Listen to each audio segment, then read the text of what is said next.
മുരുകൻ പകരം ദേവിയെ പ്രതിഷ്ഠിച്ച കുമാരനല്ലൂരമ്മയുടെ അദ്ഭുത കഥ അറിയാമോ? ഒരിക്കൽ മധുര മീനാക്ഷി ക്ഷേത്രത്തിൽ ഭഗവതിയുടെ മൂക്കുത്തി മോഷണം പോയി. ഈ വിവരം അറിഞ്ഞ് പാണ്ഡ്യരാജാവ് അന്വേഷണത്തിന് ഉത്തരവിട്ടു.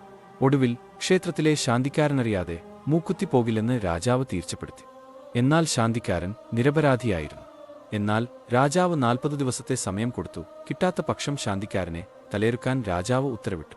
പലയിടത്തും തിരഞ്ഞു, എന്നാൽ കണ്ടെത്താനായില്ല. ഒടുവിൽ 39-ാം ദിവസമായി. ശാന്തിക്കാരൻ അതീവ ദുഃഖിതനായി അന്നത്തെ ദിവസം കഴിച്ചുകൂട്ടി. അന്നു രാത്രി അദ്ദേഹത്തിന് ഒരു സ്വപ്നദർശനമുണ്ടായി. ഒരു യുവതി ഇനിയെവിടെ താമസിച്ചാൽ ആപത്താണെന്നും പോയി രക്ഷപ്പെടാമെന്നും എന്നും പറഞ്ഞു.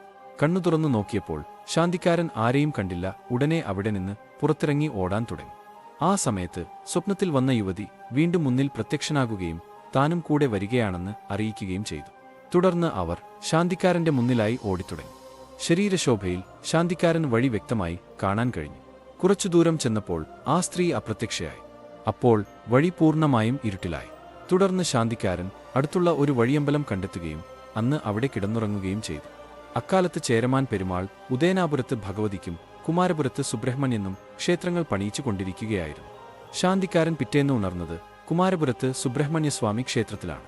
അത്ഭുതത്തോടെ അദ്ദേഹം ചുറ്റും നോക്കിയപ്പോൾ ശ്രീകോവിലിൽ മധുര മീനാക്ഷിയെ അദ്ദേഹത്തിന് കാണാനിടയായി. തന്നെ പിന്തുടർന്നു വന്ന യുവതി ദേവി ആയിരുന്നു എന്ന് മനസ്സിലാക്കിയ അദ്ദേഹം അവിടെ കൂടിയിരുന്നവരോടെല്ലാം മധുര മീനാക്ഷി ശ്രീലകത്ത് കുടികൊണ്ടെന്നും കുമാരനല്ല ഊരിലെന്നും വിളിച്ചു പറഞ്ഞു. നാട്ടുകാർ വന്നു നോക്കിയപ്പോൾ അവർക്ക് ആരെയും കാണാനുണ്ടായിരുന്നില്ല. വിവരമറിഞ്ഞ് ക്ഷേത്രത്തിലെത്തിയ ചേരമാൻ പെരുമാൾക്കും ഒന്നും കാണാനുണ്ടായിരുന്നില്ല. ശാന്തിക്കാരൻ തന്നെ തൊട്ടുകൊണ്ട് നോക്കാൻ ആവശ്യപ്പെടുകയും അപ്രകാരം ചെയ്തപ്പോൾ ശ്രീലകത്ത് ഭഗവതിയെ കാണാനിടയായി. തനിക്ക് നേരിട്ട അനുഭവങ്ങളെല്ലാം ശാന്തിക്കാരൻ അദ്ദേഹത്തെ അറിയിച്ചു. സംഭവങ്ങൾ കേട്ട പെരുമാൾ ഭഗവതിക്ക് താൻ യാതൊന്നും കൊടുക്കില്ലെന്നും പറഞ്ഞ് ഉടനെ പെരുമാൾ ഉദയനാപുരത്തേക്ക് പുറപ്പെട്ടു. പോകുന്ന വഴിയിൽ ഒരു സ്ഥലത്തെത്തിയപ്പോൾ അതികഠിനമായ മൂടൽമഞ്ഞുണ്ടാകുകയും ഒന്നും കാണാതാകുകയും അവർ വഴിതെറ്റി അലയാൻ തുടങ്ങുകയും ചെയ്തു.